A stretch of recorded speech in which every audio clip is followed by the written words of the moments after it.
hờ cơ chiều mà khai mơ ngân nơi này rơ này chi đơ mơ lấy lì mơ nơ lấy gửi xin đi mơ khám bay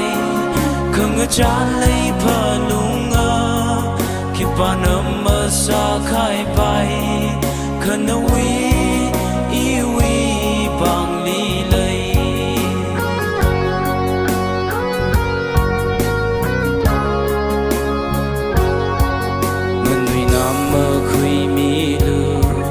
lấy cái gì lỡ thấy mi chưa rỡ lấy cái gì có thể vì ta đời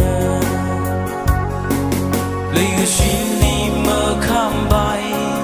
không ngờ trả lấy phở lung ngơ khi bà nằm mơ xa khai bay khờ nơ yêu bằng lý lấy